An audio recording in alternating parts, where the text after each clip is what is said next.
संबोधित करने के लिए तमिलनाडु से कन्हैया जी आएंगे। वो south Indian coordination farmers committee के सदस्य है और ये आपके सामने अपनी बात रखेंगे। वनक्कम वनक्कम वनक्कम। हिंदी मालूम नहीं है, तमिल में 2 सेकंड है। என் அன்புக்குரிய விவசாய பெருமக்களுக்கு தமிழகத்திலிருந்து தமிழக விவசாயிகள் அனைவருடைய அன்பையும் பேராதரவையும் தெரிவிப்பதற்காக டெல்லிக்கு வந்திருக்கின்றேன்। உங்கள் அனைவருக்கும் என்னுடைய அன்பார்ந்த நல்வாழ்த்துக்கள்। போராடுவோம், வெற்றி பெறுவோம்।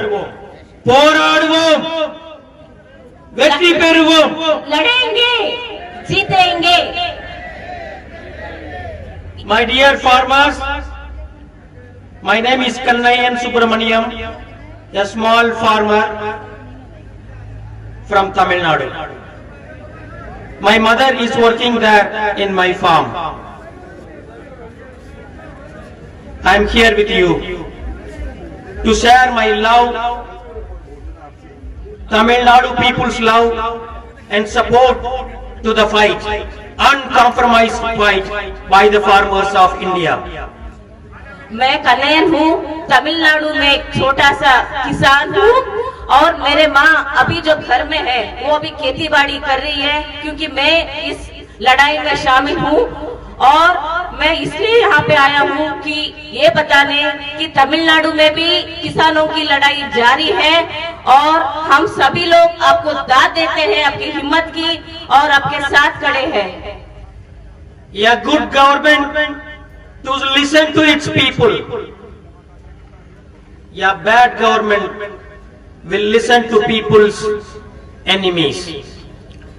Modi ji Sarkar should decide whether they want to continue as a good government, winning the hearts of people, or they have to fail themselves. एक अच्छी सरकार की एक लक्षण होता है कि वो अपनी प्रजा की बात सुने और उन्हें खुश रखे। कुछ बुरी सरकार की ये बात होती है कि अपनी प्रजा की शत्रुओं की बात सुने। तो हम ये वक्त बताएगा कि ये मोदी सरकार जो है वो अपनी प्रजा की बात सुनेंगे या अपनी शत्रु की बात सुन के अपनी प्रजा को दुखी करेंगे। 8 or 9 rounds of discussions, negotiations with farmers happened because farmers left their fields, left their homes. They have assembled here. They have made this highway as their residence in Delhi, squatted Delhi. That's why government invited us for a negotiation. Otherwise, they will never think of farmers. They will never invite us for any negotiation. सरकार 8 और 9 बार बातचीत के लिए बैठे हैं, कभी भी एक हल नहीं निकालने का कोशिश किया। इसीलिए आज हजारों किसान यहाँ पे दिल्ली के हैं कि आगे बातचीत करने के लिए भी सोच रही है। तो ऐसी सरकार है कि लोगों को तकलीफ में ले जा रही है। We have coordination at national level, we have coordination at every state level and regional level. But government never thought of having a dialogue with farmers.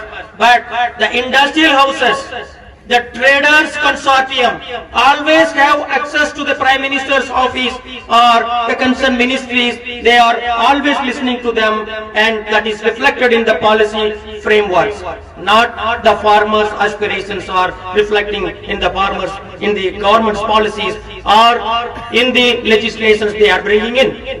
पूरे किसानों की ये पूरे देश भर में उनका एक नेटवर्क है, अपनी ही बात कहने के लिए एक शक्ति स्वरूप अपने लोगों को इकट्ठा करते हुए काम करते हैं। मगर इनका बात ना सुने, सरकार पूंजीपतियों की बात सुन रही है और उनको पूरे पार्लियामेंट तक जो सरकार की नीति है उसमें उनका इन्फ्लुएंस रहता है। जो किसानों का हित में होता है उनके बारे में वो सोच नहीं रही है। In 1995, World Trade Organization came into existence. United States, European Union, Canada, many other developed countries are saying that India should discontinue to procure wheat and rice from the farmers, and they should not have stock holding. We have to dismantle our Food Corporation of India. This is the demand of the developed countries. 1995 में WTO organisation एक पैदा हुआ। उसका एक ही demand है कि भारत जैसे देश में जो सरकार गेहूं और चावल किसानों से खरीद के पूरे देश भर के लोगों को पीडीएस के द्वारा जो देता है अनाज, वो ना दे, वो बंद कर दे। और जो भी सरकार अपनी धान्य को अपनी शेखरण करता है वो भी ना करे। इसी बात पे वो लोग उस वक्त से स्टार्ट हुआ। तो अब हम जो भी देख रहे हैं नतीजा, ये उसी वक्त का फल है कि हमारे किसानों को धोखा दे रही है। One of the main demand is that India should discontinue minimum support price. That is the main demand of the developed countries and the big corporations. जो डेवलप्ड कंट्रीज हम बोलते हैं, जैसे कि यूरोपियन यूनियन, अमेरिका जैसे देशों का एक ही डिमांड है कि भारत जैसे देश वो अपने किसानों को मिनिमम सपोर्ट प्राइस जो है वो ना दे और किसानों से ना खरीदे धान्य, वो मार्केट प्राइस पे चले जाए। उसी डिमांड पे वो लोग अड़े हैं। Modi ji Sarkar submitted itself to the international powers and corporate powers. They have brought this legislation to dismantle this MSP regime and also to dismantle Food Corporation of India, mandi systems, and expose farmers, producers to face free market economy that has always been disadvantaging the farmers. पूंजीपति देशों की शर्त मानने के लिए हमारी सरकार के प्रधानमंत्री झुक गया और हमारी किसानों को बेच दिया, क्योंकि वो चाहते हैं कि जो अनाज खरीदता है, फूड कॉर्पोरेशन ऑफ इंडिया खरीदता है, वो ना खरीदे और लोगों को तकलीफ हो और वो रास्ते पे आ जाए। What was the urgency for the government during the pandemic? Without sufficient consultations, they have just passed 3 legislations without consulting us, and they are saying that we are free now, freed by Prime Minister Modi ji Sarkar. Are we not free before? Or we got this freedom after some fight or negotiation or by some demand? सरकार ये कह रही है कि जब ये 3 कानूनों को लागू किया, उन्होंने कहा कि हमारे किसानों को हम मुक्त कर देंगे, स्वतंत्र कर देंगे। क्या हम पहले स्वतंत्र नहीं थे क्या? किसान पहले भी स्वतंत्र थे, मगर उसके बहुत सारे मुश्किलें थी, उसका हल निकालना था। उसके बजाय हमें धोखे में रखकर ये जो 3 कानून हैं वो लागू कर रहे हैं। This is the best ever fight by the farmers. The whole world is looking after us, what we are doing. I am sure that we will win. We will continue our fight until we will win.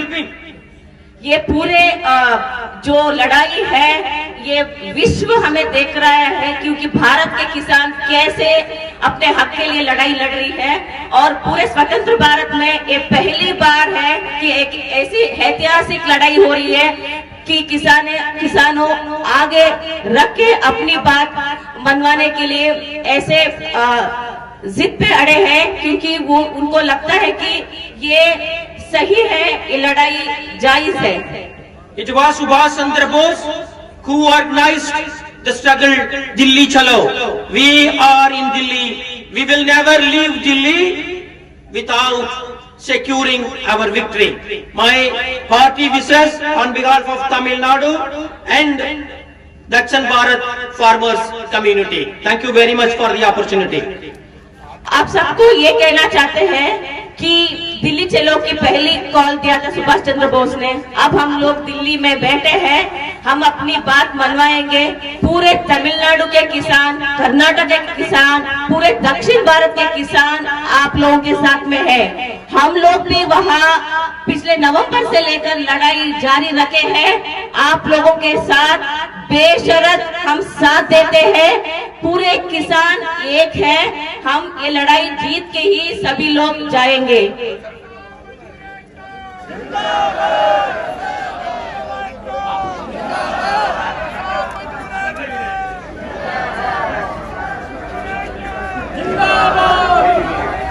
किसान एकता, किसान एकता, किसान भाईचारा। और मोदी जी, हम उस जमीन से पैदा है तो हमारे बड़े भाई की तरफ आटा देखता है उसकी आंख निकाल लेते हैं हम।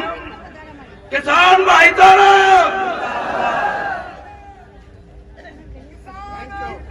जिंदाबाद।